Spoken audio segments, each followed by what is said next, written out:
presentes. En esta oportunidad vamos a presentar en este ciclo de charlas, la tercera ya, lo que va a cargo del señor Félix Paván.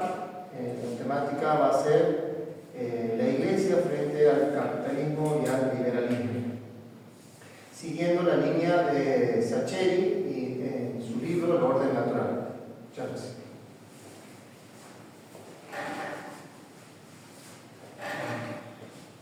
Buscad primero el reino de Dios y su justicia, y todo lo demás se dará por añadidura. Estas palabras no son una mera exhortación piadosa, son una ley de la realidad. Allí donde se invierte este orden y se antepone lo material a lo espiritual, sobreviene el desorden.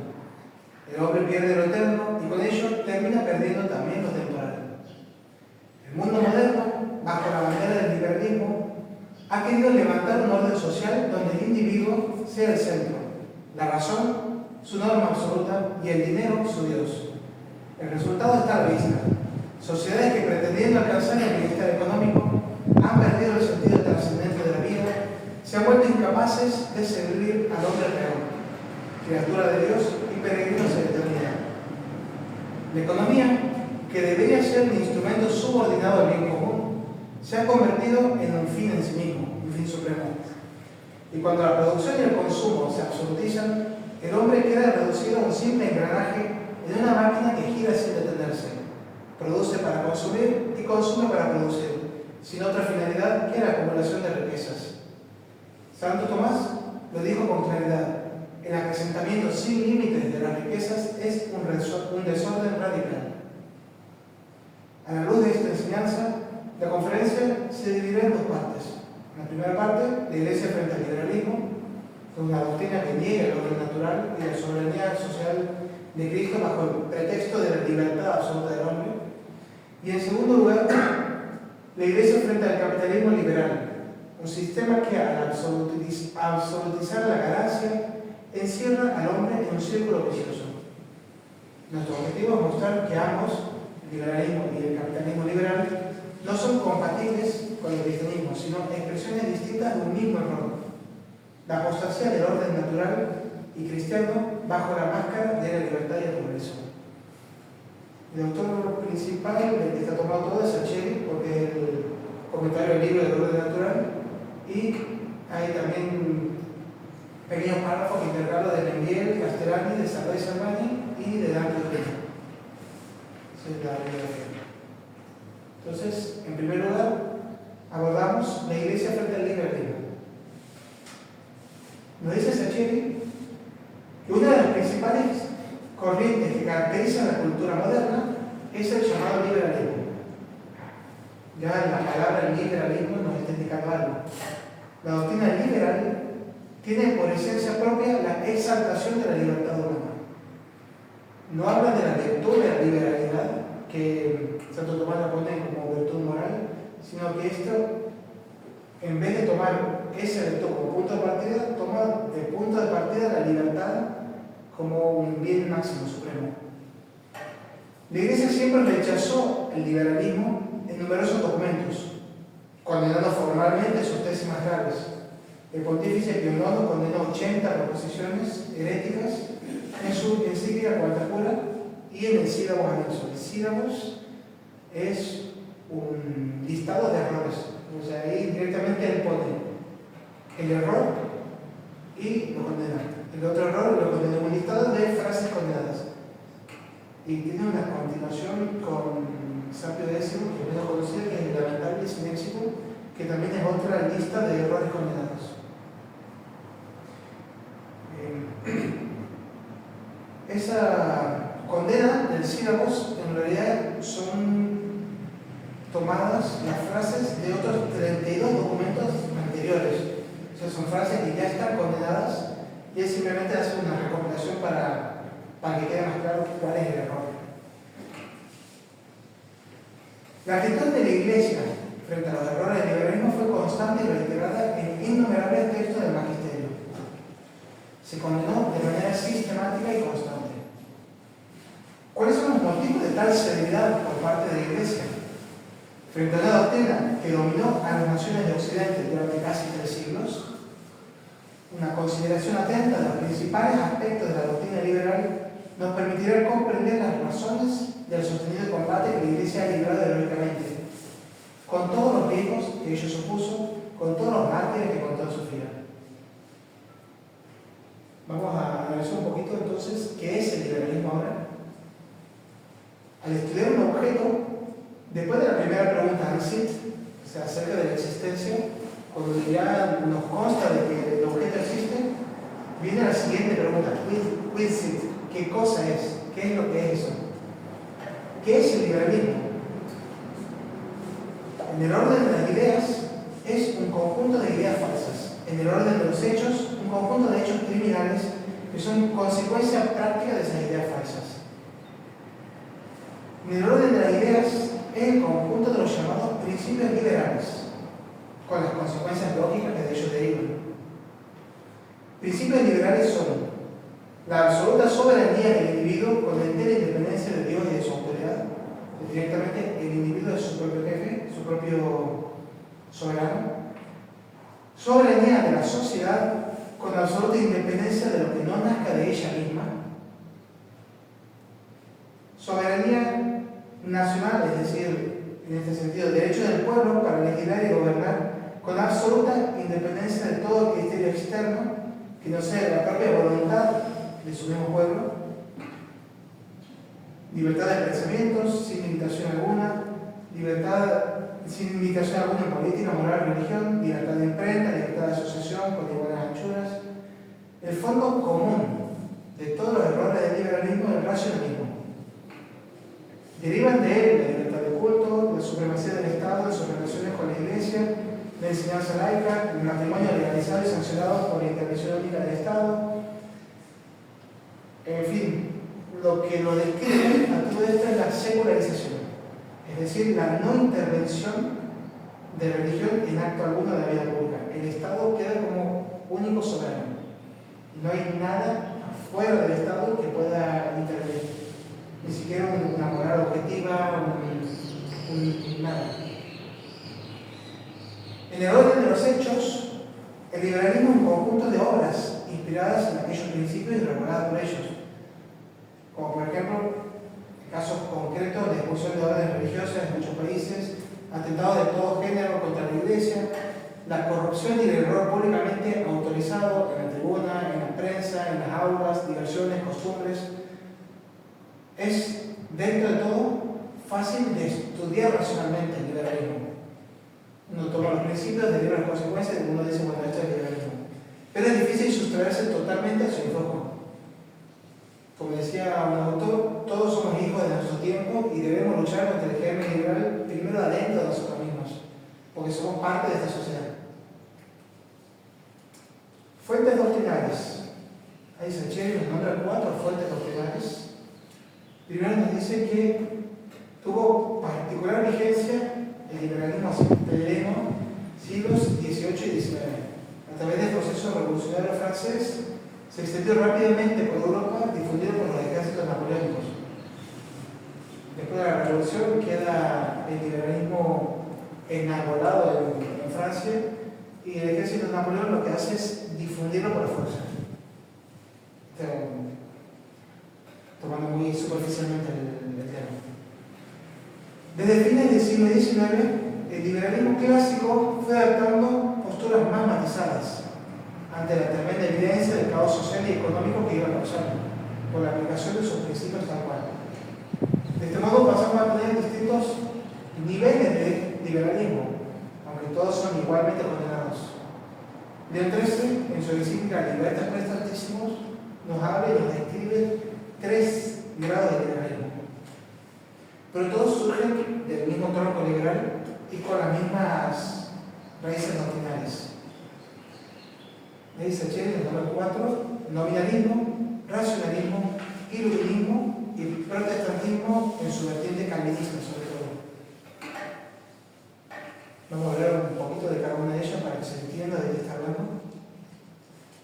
Nominalismo, estamos hablando del siglo XIV. Con Guillermo de Ockham comienza una ruptura en el pensamiento cristiano medieval. El nominalismo niega la realidad objetiva de los universales. No existen naturalezas comunes, sino todo lo que vemos son meros individuos. El concepto de universal sería solo un nombre, el nomen, de viene el nomenismo, el nombre del nomenismo. De aquí deriva una visión atomizada del mundo y del hombre. Cada ente es un ente aislado, sin un orden superior que lo unifique. Este subjetivismo ontológico termina traduciéndose en un subjetivismo moral y político. La ley deja de ser participación en un orden natural objetivo y pasa a depender simplemente de la voluntad de los individuos o de quien detenta el poder en el momento. En germen, aquí ya late el individualismo liberal. Sobre esta base del nominalismo, en los siglos XVI y XVII se suma el racionalismo. El racionalismo de Descartes, Spinoza, Hobbes y un montón de filósofos de esta época que pretenden erigir la razón humana como criterio supremo de certeza. Ya no se reconoce a la realidad como fuente objetiva de verdad. El hombre se convierte en la medida de todas las cosas. La consecuencia es un voluntarismo político. Si el orden no proviene ni de la ley natural ni de Dios, entonces la razón individual o el contrato social, como lo llaman los franceses después, son la única fuente de legitimidad. En lo económico, esta confianza absoluta en la razón llevará a organizar la sociedad como si fuera un simple mecanismo, sin referencia a una ley moral objetiva. Tenemos entonces el nominalismo por base, encima se le suma el racionalismo, y en el siglo XVIII, sobre esta base, se suma el iluminismo, que es la aplicación cultural y política del racionalismo. En nombre de la ilustración se exalta el libre pensamiento, se desacraliza el poder, se separa la política de la religión, se concibe al hombre como absolutamente autónomo de toda moral. De aquí brota la doctrina de los derechos del hombre, entendido en clase individualista, desligado totalmente de los deberes hacia Dios. Si ven la declaración original de los derechos del hombre, es una pura lista de derechos que se olvida de un orden natural, de un orden objetivo de las cosas, simplemente es una enumeración de derechos en este sentido. La sociedad ya no se concibe como un organismo ordenado a un bien común, sino como una suma de individuos que cada uno persigue su propio fin. Y por último, tenemos el protestantismo en su versión calvinista, nos dice Sacheri, que al negar la autoridad de la Iglesia, favorece un subjetivismo religioso y una libre interpretación. Cada hombre es juez supremo en materia de fe y moral. En lo social y económico se fomenta la idea de prosperidad material como un signo de predestinación. Ahí, en vez de ser los bienes, en vez de el hombre ser partícipe del dominio de Dios sobre las cosas, simplemente ellos dan vuelta a eso y el bien es un premio de Dios en esta vida. En última instancia, lo que se llega es que uno tiene que conseguir la prosperidad material y eso sería un signo de predestinación, porque Dios ya me estaría dando en esta vida un adelanto de la eternidad. Esto engendra un espíritu de acumulación de riquezas y exaltación del éxito económico. Entonces, redondeando esta idea, el liberalismo no brota de la nada. No es que simplemente un filósofo dice, esta es la doctrina liberal, y después se aplica a los hechos concretos, sino que tiene esas cuatro vertientes. El nominalismo aporta el individualismo, el racionalismo la absolutización de la razón, el iluminismo la autonomía moral, y el protestantismo una legitimación religiosa, de carácter religioso de la riqueza, y un subjetivismo en todo lo que es fe y moral. El resultado, un hombre aislado, dueño absoluto de sí mismo, que no reconoce más autoridad que su propia voluntad y su razón, y que hace del dinero y del éxito un fin en sí mismo. Este es el hombre que constituye el sujeto del liberalismo.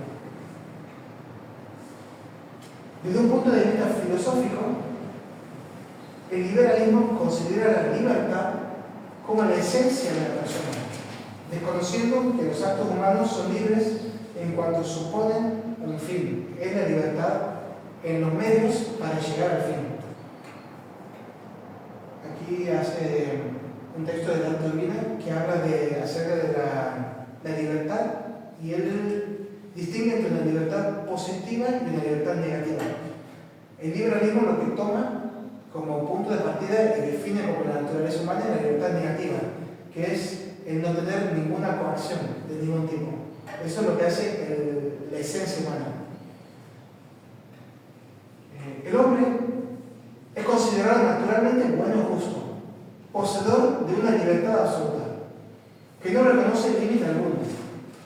Es el buen salvaje de Rousseau, el arquetipo de individuo independiente y soberano, incapaz de alguna malicia. Es bueno por el simple hecho de ser hombre, sin que su perfección requiere educación, esfuerzo o una decisión personal. Para Rousseau, nacemos buenos y perfectos por naturaleza. En la medida del ejercicio pleno de su independencia, el ser humano está llamado a un progreso indefinido, tanto intelectual como moral. En el plano de la conducta, el sujeto no debe estar sometido a ninguna regulación ética que no provenga de su propia autodeterminación. Este subjetivismo lleva aparejada la negación de todo orden objetivo de valores, de derecho natural, de orden natural y de una ley o providencia divina. Castellani en un texto contra esto dice: Rousseau plantea que el hombre es perfecto y bueno por naturaleza, pero el hombre no nace íntegro. La sociedad es la que lo hace íntegro o lo desintegra del todo, según el hombre esté inserto en la sociedad buena o mala. Porque el hombre, masa, el individuo, viaja dentro de su nación como una gota dentro de una nube. Ese es un fragmento de Castellani en el texto La esencia del liberalismo, se llama. Un texto corto que está bueno. Es muy estilo Castellani, que divaga un poco, pero logra con muchas imágenes ilustrar lo que es el hombre liberal. Ahora vamos a adentrarnos un poco, después de haber planteado lo que es el liberalismo, vamos a plantear un poco lo que es la economía liberal, que hoy está muy de moda hablar de liberalismo económico. Cristianismo y liberalismo son claramente incompatibles, por todo lo que se viene diciendo. No se puede ser verdadero cristiano y verdadero liberal, pues nadie puede servir a dos señores. Aborrecerá al uno y amar al otro, o estimará a uno y menospreciará al otro. No podemos servir a Dios y a las riquezas. O servimos a Cristo, o servimos al Dios liberal. Decir frases como soy liberal en lo económico y conservador en lo social no es un despropósito, pues lleva a una inconsistencia. En tanto, lo económico y lo social, en esa visión, en cuanto lo económico y lo social en sí mismo no constituyen mundos separados. El liberalismo económico centra todo en una iniciativa e intereses individuales. Adam Smith, ahora que los liberales lo viven nombrando, habla del sano egoísmo individual como un motor del dinamismo económico. El egoísmo pasa a ser la máxima virtud moral. Plantea que hay una única ley fundamental, la ley de oferta y demanda. Si es respetada cabalmente, se producirá espontáneamente la armonía de intereses particulares. En su visión, todo el universo gira como un mecanismo alrededor de una única ley universal. Esta concepción asigna al lucro, a la ganancia por la ganancia, el carácter de fin último de la economía. ¿Para qué está la economía? Para el lucro, para la ganancia. El derecho de propiedad es examinado como el derecho absoluto, de modo tal que el dueño puede hacer lo que quiera con el bien que posee. Si yo poseo un bien, puedo destruirlo si quiero. Si tengo un campo, directamente puedo decir: este campo es mío, voy y le prendo fuego, total es mío. Tengo derecho de hacer lo que quiero con mi bien. Eso es lo que plantea el liberalismo. No se asigna a la propiedad ninguna función privada, ninguna función social. El trabajo humano es una mercancía más, un objeto de compra-venta en el mercado, con olvido total de la dignidad propia del asalariado. El salario, sometido a la ley de bronce, solo tiene en cuenta al individuo que trabaja y no al sostenimiento de su familia, entre otras cosas. Olvida por completo otro principio fundamental, que es el precio justo. Principio que parece que ha sido sepultado en el silencio por todos los autores liberales.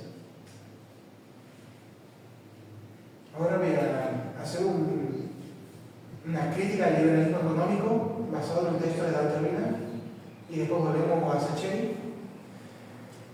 La doctrina liberal nace de un error gravísimo. En el fondo es la negación del pecado original y las heridas del hombre. Decía Chesterton que el pecado original es el único punto de la teología de la cristiandad que puede ser realmente probado, en tanto que el pecado es un hecho tan evidente como las papas.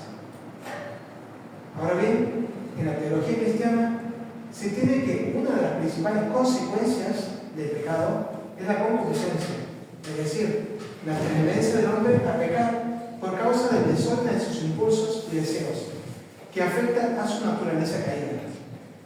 Pero, si esto es así, ¿es acaso mínimamente razonable pensar que los hombres, dejados a su aire, darán espontáneamente lugar a un orden social y económico bueno? Claro que no. Resulta que los defensores del liberalismo económico creen que sí. Citando a Adam Smith, esta es una cita de Adam Smith que habla de su visión sobre el hombre, que es clarísimo lo que piensa el liberalismo del hombre. Todo individuo trata de emplear su capital de tal forma que su producto tenga el mayor valor posible. Generalmente no pretende promover el interés público, ni sabe cuánto lo está fomentando. Lo único que busca es su propia seguridad, su beneficio particular. Y al hacerlo, una mano invisible lo lleva a promover un fin que no está en sus intenciones. Cuando busca su interés particular, termina promoviendo a la sociedad más eficientemente que si realmente pretendiera promoverla. Es una cita literal de Adam Smith. En resumen, el liberal tiene más fe en una mano invisible del mercado que en la patente realidad del pecado original y de las heridas. Es una religión, si uno lo mira de forma de una fe. Los empresarios, siguiendo esta visión, pueden vender cosas inmorales, exacerbar impulsos o conductas viciosas nuestras con tal de producir más, vender más.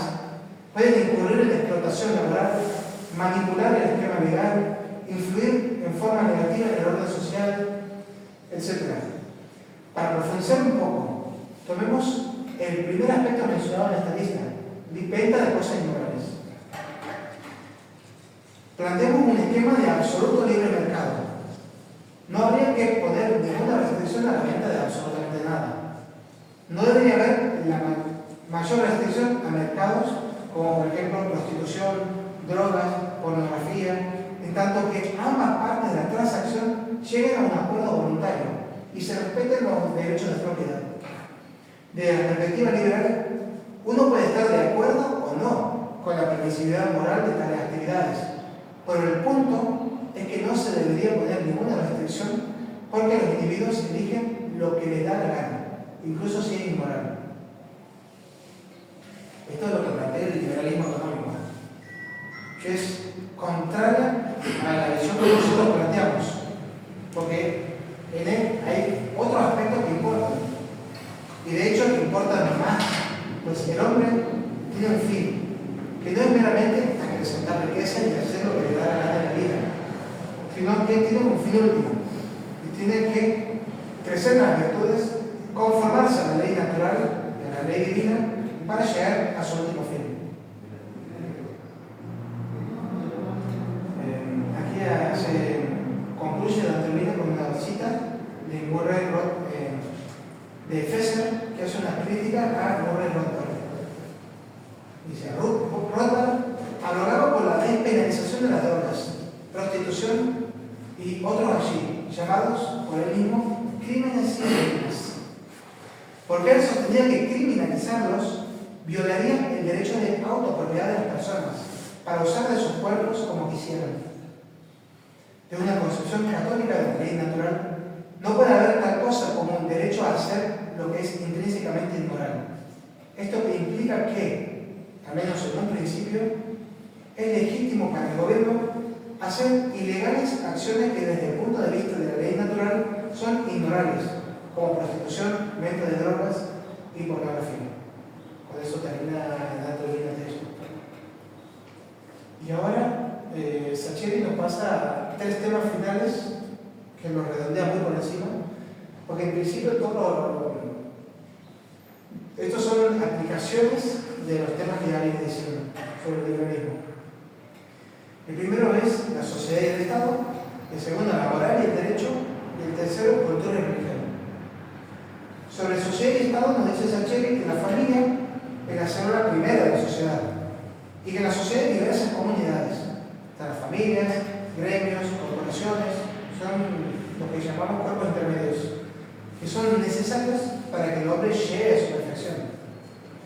El liberalismo, al postular que basta con respetar la libertad absoluta del individuo para alcanzar la armonía, destruye toda institución que esté entre el individuo y el Estado.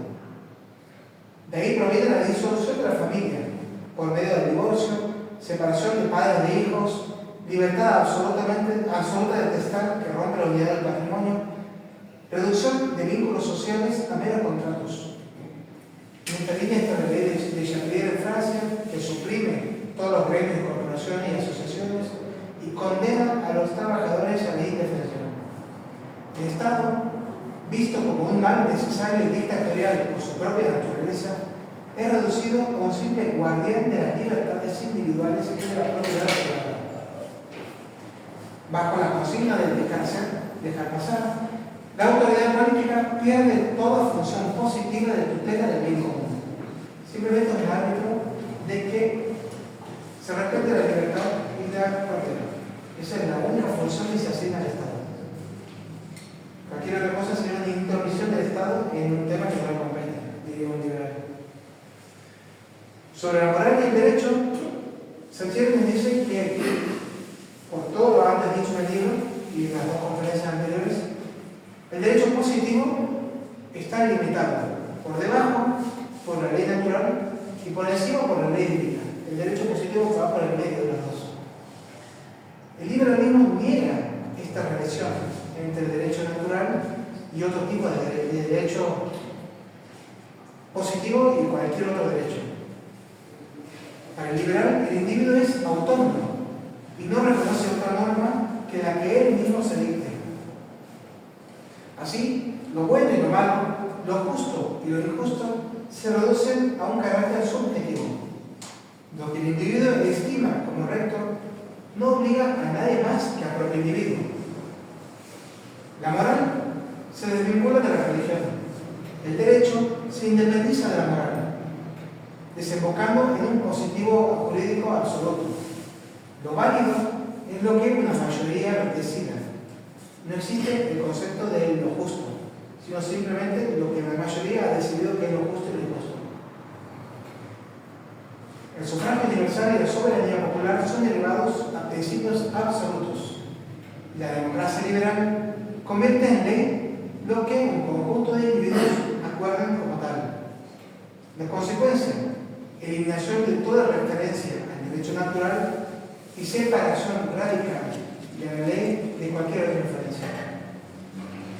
Sobre cultura y religión nos dice que la cultura, que en un orden cristiano se orienta al perfeccionamiento del hombre y a la gloria de Dios, bajo el liberalismo es una actividad autónoma, desligada de toda norma ética. El culto del arte por el arte mismo es una manifestación concreta de esta actitud. En el plano religioso, el liberalismo conduce primero a un indiferentismo. Toda religión es válida, toda filosofía es válida, toda moral es válida. Y luego a un ateísmo práctico. El naturalismo integral seculariza la vida. La religión queda reducida a un sentimiento íntimo, subjetivo, desconectado de la vida pública y de las estructuras sociales. De allí, como consecuencia lógica, se pasa al laicismo. La educación y la sociedad son privadas de toda referencia a lo trascendente. mientras se exalta la libertad de conciencia como el valor supremo. Lo expuesto hasta aquí muestra con claridad que el liberalismo elabora una concepción del hombre y de la sociedad que se opone frontalmente a la noción católica y al mismo derecho natural, a los principios naturales.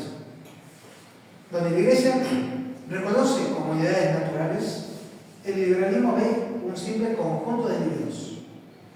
Donde la moral se funda en la ley de Dios, el liberalismo exalta la autonomía subjetiva. Donde el orden busca la verdad y la belleza subordinadas al bien, el liberalismo predica un arte y un pensamiento derivado de cualquier orden moral.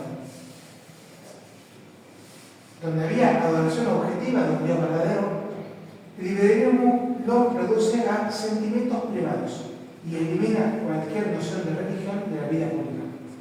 El liberalismo, en una palabra, es la apostasía de la sociedad, bajo la máscara de una libertad.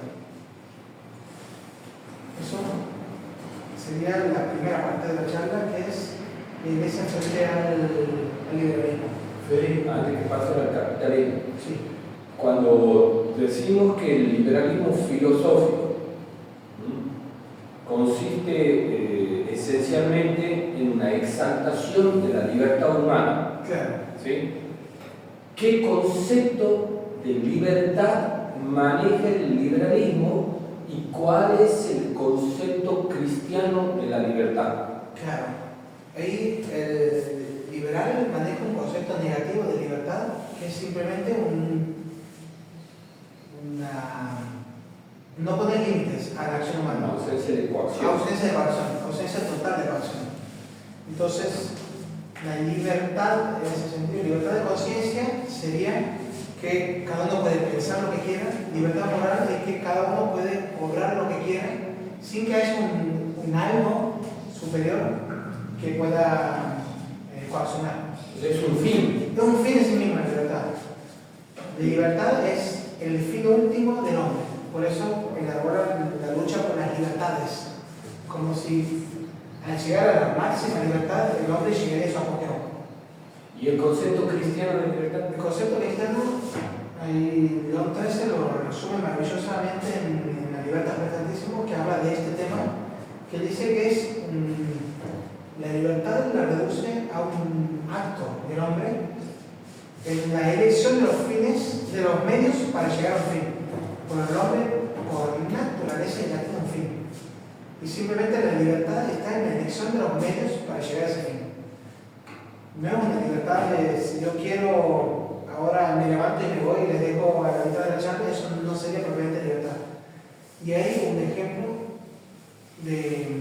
claro que da Chesterton basándose en ideas de San Agustín, que él dice que como el pecado nos da una imagen de lo que es la libertad, una imagen negativa, del mismo modo que la enfermedad nos da una imagen de lo que es la salud. Si nosotros, por ejemplo, vivimos sanos, capaz que no nos damos cuenta de que estamos sanos. Cuando nos enfermemos, ahí nos damos cuenta realmente de lo que ha sido la salud que hemos perdido.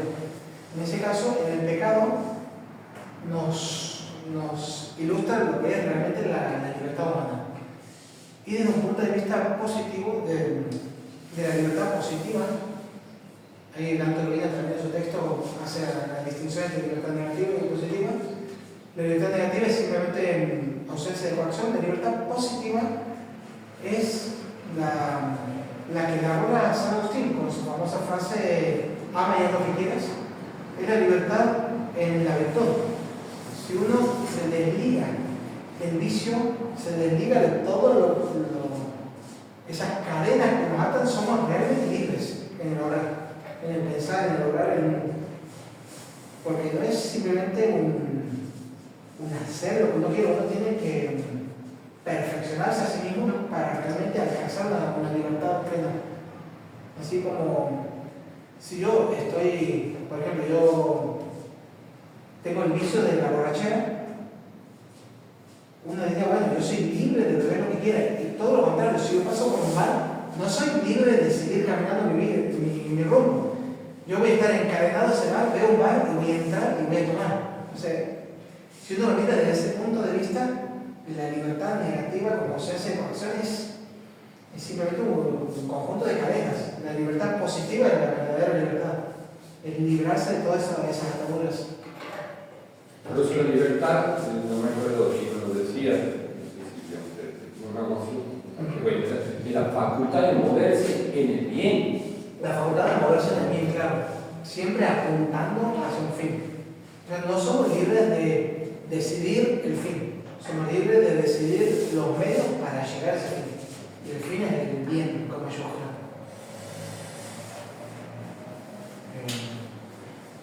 Bien, eso con respecto al liberalismo. Y ahora vamos a ver el capitalismo, que es la segunda mitad de la charla, que comienza Sacheri a subir con una distinción que me parece brillante y muy acertada sobre qué se entiende por la palabra capitalismo.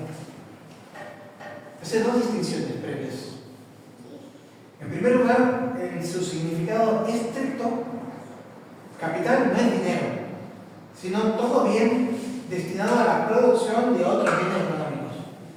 Así, por ejemplo, llamamos capital a la maquinaria utilizada en la industria para la elaboración de distintos artículos, tejidos, automóviles, muebles, y un bien de capital se contrapone a un bien de consumo. Esto es, a todos los bienes destinados directamente a satisfacer las necesidades primarias del hombre. Entonces comienza con la distinción entre bien de capital y bien de consumo, diciendo que capital no es plata, sino es todo bien destinado a la producción. Y la segunda distinción que hace es que el mayor de los equívocos reside en el concepto mismo de capitalismo, que es lo que entendemos con la palabra capitalismo. En su sentido corriente, capitalismo designa la actual economía. A constatar muchos abusos que se dan en la vida diaria, se achacan al capitalismo esas injusticias. En consecuencia, algunos concluyen que el capitalismo es de suyo un sistema injusto, que son inhumanos. En esto hay ciertamente una verdad, pero también hay una confusión profunda, pues se ignora que por la palabra capitalismo se entienden dos cosas muy diferentes. Hay dos significados de capitalismo. Si nos vamos al significado estricto, se denomina economía capitalista a aquella economía en la cual los que aportan los medios de producción y los que aportan su trabajo para la realización común de la actividad económica son personas distintas. Eso lo dice Moy, 40º año. Esto implica asimilar una economía capitalista al régimen del asalariado.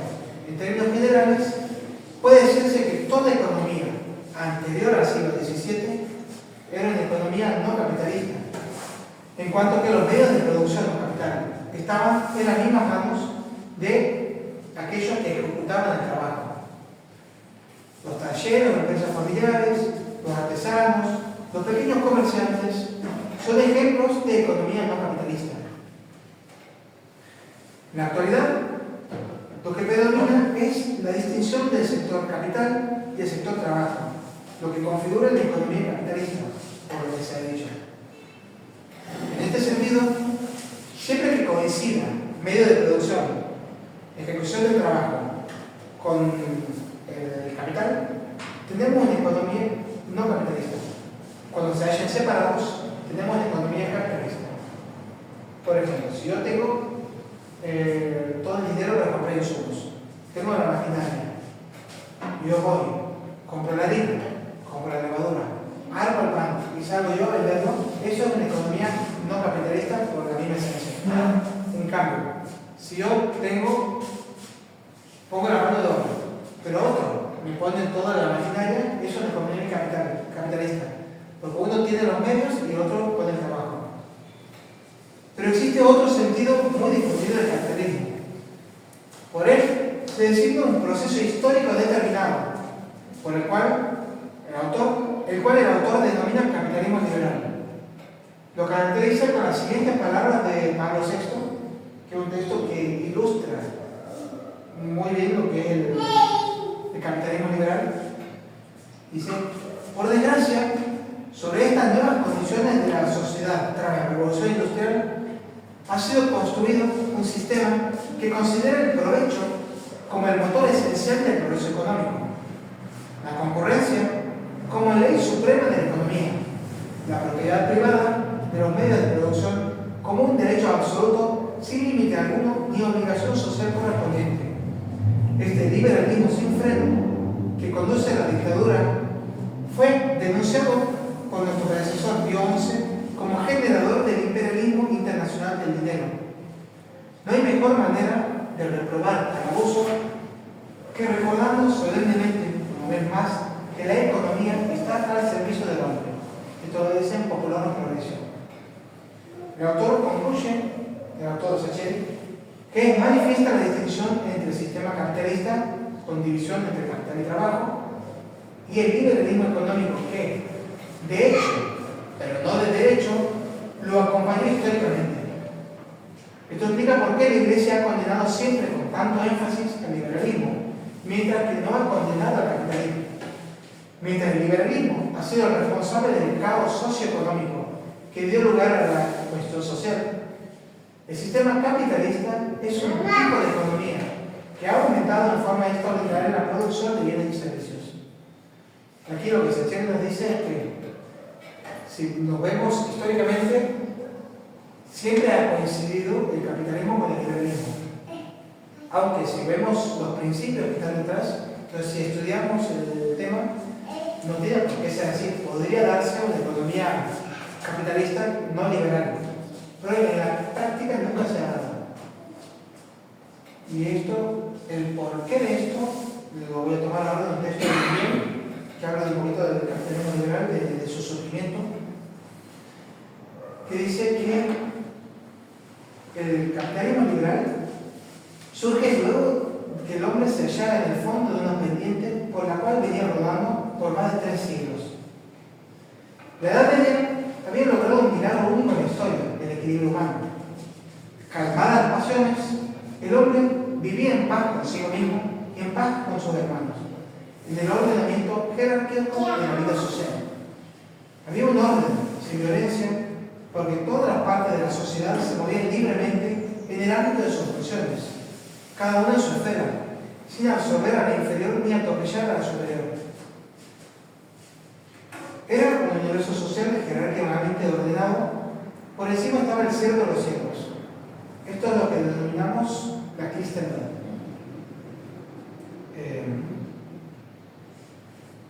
Dominaba en la sociedad lo único necesario, el amor de aquel que se nos manifestó como Padre. Esto es el tipo normal de una civilización humana. Lutero quiebra oficialmente este bello ordenamiento aniquilando la vida religiosa, que sin pretenderlo sustentaba la vida intelectual y moral del hombre. Sin la gracia sobrenatural despuntaron los instintos de la fiera humana, en especial la avaricia, que es una idolatría, según el apóstol. Rousseau proclama la era del omnismo de la libertad, porque como no hay Dios, no hay soberano. El hombre es su ley. Con Rousseau coincide el agotamiento del impulso protestante y racionalista, por ende, la pérdida definitiva de la vitalidad sobrenatural e intelectual del hombre moderno.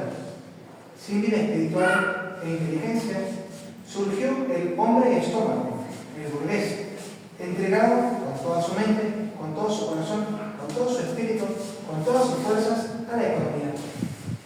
De aquí que en el siglo XVIII suena la obra de la economía avara, la que fue preparada por Lutero, la economía racional y mecánica, preparada por Descartes, la economía liberal, preparada por Rousseau. Esta concepción, la concepción, la alma, la forma, que se forjará entonces el hombre de la economía, será en la estructura mecánica, sustraída de la regulación humana, con Descartes, con la expresión individual ilimitada, con Rousseau, destinada a multiplicar de forma ilimitada la ganancia. En palabras simples, una maquinaria, en manos de un individuo, movida por la concupiscencia infinita del lucro. Al mismo tiempo que la máquina aumentaba en Europa vertiginosamente y con regularidad matemática las posibilidades de producción por la revolución industrial, el estado agrícola del mundo abrió un mercado ilimitado a la industria europea. Se derrubaron las antiguas barreras aduaneras que se oponían a la libre circulación, los reglamentos que limitaban la producción y las disciplinas morales y políticas que contenían las iniciativas privadas. El mercado ilimitado ofrecía la condición material propicia a la concepción liberal de la economía. El incremento de la especulación de altas finanzas, representada, como caso típico, por la nación Rothschild, a la vez que acelerada con el crédito y la capacidad de la máquina y la no limitación del mercado, proporcionará una condición propicia al instinto de lucro que estaba abierto en el hombre desde la Reforma Protestante. Las condiciones materiales del mundo se ajustan a sus condiciones formales. Todo está preparado para el surgimiento del capitalismo liberal. Eso está tomado de Miguel. Ahora volvemos a un texto de Sacheri, que es una definición del capitalismo liberal. Y luego, como último tema, veremos la gravedad del capitalismo liberal. Podemos definir el capitalismo liberal. Es el sistema económico que busca el acrecentamiento ilimitado de la ganancia por la aplicación de leyes económicas mecánicas. En este contexto, definido de esta manera, capitalismo es todo sistema que busca el lucro ilimitado, para lo cual requiere una producción y un consumo sin límites. Se define con la misma fórmula que usaba el doctor Angélico para condenar todo negocio que busca el lucro como un fin. Santo Tomás condena expresamente el espíritu del lucro, cuando en el artículo que trata sobre el comercio define como ilícito todo negocio que no se ordena a las necesidades de la vida ni al servicio de la comunidad, sino únicamente a la multiplicación del dinero, el acrecentamiento sin límites de la riqueza. Esta definición se aplica tanto al liberalismo como al marxismo, pues ambos, aunque en la apariencia superficial son opuestos, comparten la misma raíz materialista y la misma lógica racional de absolutizar la producción económica. De esta concepción surge el círculo vicioso característico del capitalismo liberal. Un círculo en 4 etapas. Primero, el lucro como el motor. Dado que el fin es acumular riqueza sin límite, todo el sistema productivo se orienta a fabricar más y más bienes, sin consideración de si son necesarios o superfluos. Toda la economía está puesta al servicio de la fábrica, de la producción de bienes y servicios. Todo está pensado en cuestión económica de producción de bienes. No importa cultura, no importa acrecentamiento moral del hombre, no hay otro fin que el acrecentamiento de productividad. La producción sin medidas para sostener la acumulación se expande constantemente la capacidad de la producción, que ya no responde a la necesidad real, sino a la exigencia propia del capital de reproducirse y multiplicarse. Como tercer punto está el consumo inducido. Para absorber esta sobreproducción de bienes y servicios, se estimula a la sociedad a un consumo cada vez mayor, creando necesidades artificiales y convirtiendo al hombre en un mero consumidor. Como cuarto punto, la retroalimentación del sistema. El consumo alimenta la producción reclama consumo. El hombre ya no trabaja para vivir, sino que vive para consumir lo que produce, encerrado en un ciclo sin fin. Este ciclo vicioso convierte a la economía en un mecanismo autónomo que ya no está puesto al servicio del hombre, sino que se sirve del hombre, desgastando tanto sus fuerzas materiales como su vida intelectual. El capitalismo liberal, lejos de ser un sistema neutral o un sistema natural, es en realidad la institucionalización del pecado de la avaricia en su forma más refinada, el afán desordenado de riquezas ilimitadas. Por eso, su dinámica esencial es inhumana. Produce para consumir, consume para producir. Y el hombre es un simple maquinaria, es un simple engranaje en la maquinaria económica. ¿Cuál es la gravedad de todo este sistema? por su énfasis en el interés individual y la exaltación de la iniciativa y de la libertad, su falta de toda regulación moral y de las relaciones económicas y sociales, la economía liberal, difundida sobre todo a partir de la Revolución Francesa, dio lugar a toda clase de abusos. Mientras favoreció la acumulación excesiva de bienes privados, el abuso de las grandes riquezas y el derecho a la propiedad, dice Pío XII, el capitalismo liberal destruye el orden social y la pequeña propiedad, sumiendo a la mayor parte del cuerpo social en la miseria más espantosa. En 1931, Pío XI había denunciado con excepcional vehemencia la injusticia del capitalismo liberal en su encíclica 40º año. Cito: salta a la vista que en nuestros tiempos no se acumulan solamente riquezas, sino que se crean enormes poderes y una prepotencia económica despótica en manos de muy pocos. Muchas veces no son estos ni dueños siquiera, sino solo depositarios y administradores que rigen el capital a su voluntad y a crédito. Estos potentados son extraordinariamente poderosos, son dueños absolutos del dinero, gobiernan el crédito y lo distribuyen a su gusto.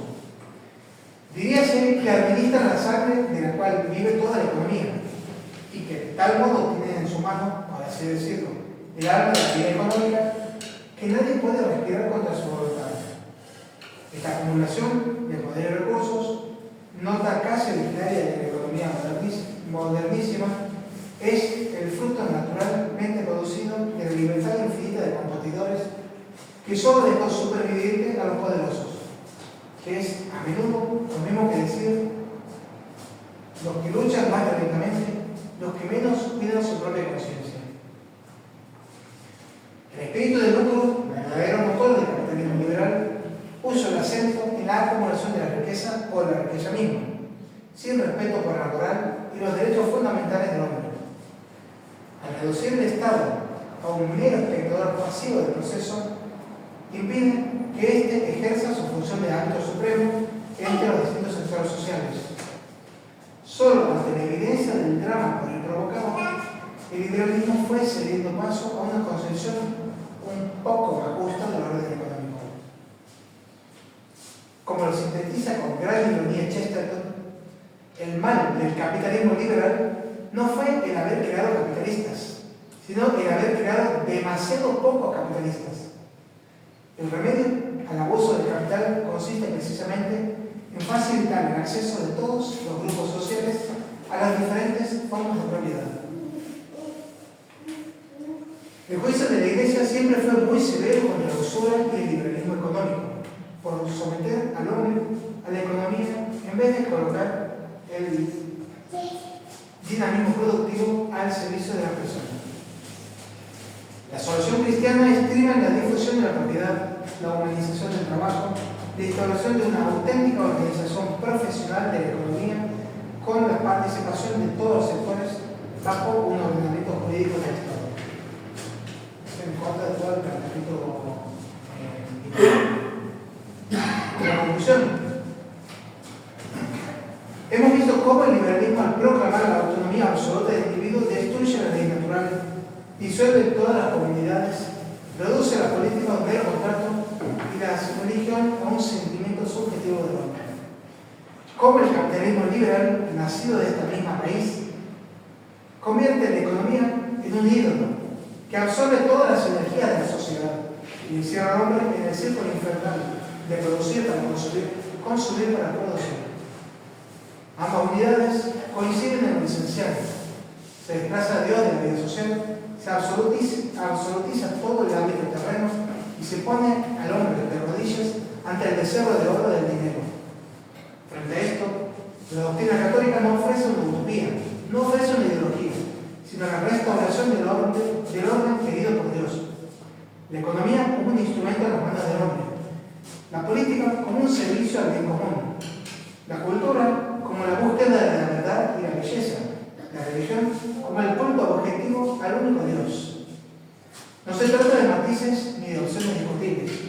El liberalismo y sus productos son doctrinas intrínsecamente opuestas a la fe, porque se fundan en la negación práctica de la grandeza de Cristo y del orden natural. Por esto, la Iglesia debe recordarlo con viva voz. Un orden social que se construye sobre la autonomía del individuo y la avaricia del lucro no es simplemente un orden imperfecto, es un antiorden construido en la rebeldía contra Dios y la naturaleza. Como todo lo que se levanta contra Cristo, está condenado a caer, porque al final Cristo reinará y todo lo anticristiano será triturado bajo sus pies. Despertemos del engaño de la libertad vacía, del oro que los esclaviza al hombre. Basta de poner el poder, el placer y el lujo en un trono. Que cada hogar, cada ciudad, cada nación, cada corazón reconozca al único Rey verdadero, que su ley sea la guía de la moral, su justicia la medida de la política, su verdad el faro de la cultura, de la economía y de la vida humana. Cristo debe reinar sobre toda autoridad, sobre las riquezas materiales, sobre las mentiras. Todo lo que se opone a él, todo lo que a él se opone será derribado. Todo lo que se levanta contra él caerá, y nada podrá sostenerse contra su reino. Cristo Rey sobre todo, Cristo siempre, Cristo sobre todas las cosas. Venga a nosotros su reino, hágase su voluntad así en la tierra como en el cielo. Muchas gracias.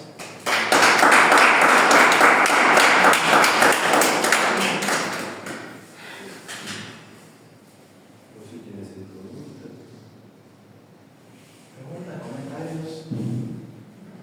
Un pequeño, buenos días, camaradas, buenos días. Un pequeño comentario nada más que has hecho y has remarcado recién, hablando sobre el capitalismo. Unas lecturas que estoy haciendo de Vicente Sierra sobre el periodo de la civilización y la evangelización del continente americano, hace una distinción y da un ejemplo muy claro. Él dice que los conquistadores españoles que llegaron en el siglo XVI hubo codicia pero no avaricia. Y después da un ejemplo muy lindo y dice que de un Pizarro o de un Hernán Cortés no hay manera humana de hacer un Henry Ford o un JP Morgan. Referiéndose a eso justamente, a lo que vos decías recién sobre la fama del lucro. No sé si puedes hacer una opinión al respecto. Claro, ahí estamos hablando de dos sociedades completamente diferentes con fines puestos en distintas cosas. Tanto Morgan como Ford, como todos, tienen como fin de sus propias vidas, pero no tienen un fin trascendente. Se pierde todo sentido de trascendencia y el fin es simplemente la riqueza. Es la fama, el poder, la riqueza, el lucro, hacen de todo eso un fin. Morgan es clarísimo con todo el sistema financiero, que no hay que confundir economía con finanzas. Son dos términos completamente diferentes. Morgan con todo el tema financiero y todo el tema del dinero, transforman al dinero en el máximo fin. ¿Para qué viven? Para producir, para obtener más capital, para poder producir, para tener más capital. ¿Quién es el hombre más feliz sobre la tierra? En esta concepción, el hombre que más plata tiene, que más poder tiene, que más influencia tiene, todo este tema. En una concepción anterior, la de Pizarro, la de Cortés, ellos no luchaban por ellos mismos, no luchaban por el dinero, porque tranquilamente podrían haber hecho lo mismo que los yanquis, los británicos, de asentarse en la costa, sacar todos los recursos y llevárselo y vivir ellos en la metrópolis de Londres como grandes capitalistas y tener a su gente ahí trayendo cosas. Esa es la diferencia de la cosmovisión británica de la cosmovisión hispana. Por algo todo el liberalismo, el capitalismo liberal se gesta en todo el norte del continente europeo. Los grandes capitalistas que viven en Londres, y sí, tenían sus riquezas, las tenían de Norteamérica, pero ellos vivían a sus anchas en Londres. España manda a sus hombres, a sus mejores hombres al continente y ellos ¿Por qué luchaban? Luchaban por un fin trascendente, por Dios, por la justicia, por la trascendencia. No vamos a encontrar en España grandes capitalistas que mandaban simples empleados a América para que les recolecten cosas y vuelvan. Sino que en América vivían. Cortés podría